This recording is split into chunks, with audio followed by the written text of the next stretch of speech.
Genesis chapter 29. And Jacob moved on and came to the land of the people of the east. And he looked and saw a well in the field, and saw 3 flocks of sheep lying by it. For out of that well they watered the flocks, and a large stone was on the well's mouth, and all the flocks would be gathered there. Then they would roll the stone from the well's mouth and water the sheep, and put the stone back in its place at the well's mouth. So Jacob said to them, My brothers, where are you from? And they said, We are from Haran. And he said to them, Do you know Laban, son of Nahor? And they said, We know him. So he said to them, Is he well? And they said, Well. And see, his daughter Rachel is coming with sheep. And he said, See, it is still high day, not the time for the livestock to be gathered together. Water the sheep and go feed them. But they said, We are not allowed until all the flocks are gathered together, and they have rolled the stone from the well's mouth. Then we shall water the sheep. While he was still speaking with them, Rachel came with her father's sheep, for she was a shepherdess. And it came to be, when Jacob saw Rachel, the daughter of Laban his mother's brother, and the sheep of Laban his mother's brother, that Jacob went near and rolled the stone from the well's mouth, and watered the flock of Laban his mother's brother. And Jacob kissed Rachel, and lifted up his voice, and wept.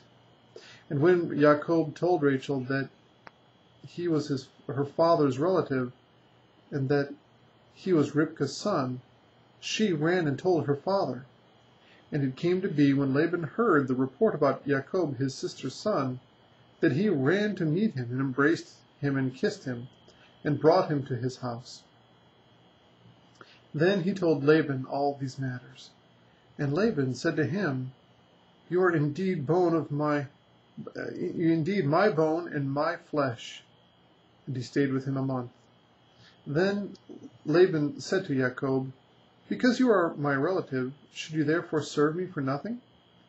Let me know, what should your wages be? And Laban had 2 daughters. The name of the elder was Leah, and the name of the younger was Rachel. And Leah's eyes were weak, but Rachel was lovely of form and appearance. And Jacob loved Rachel, so he said, Let me serve 7 years for Rachel your younger daughter. And Laban said, It is better that I give her to you than I should give her to another man. Stay with me. So Jacob served 7 years for Rachel, and they seemed to him but a few days, because of the love he had for her.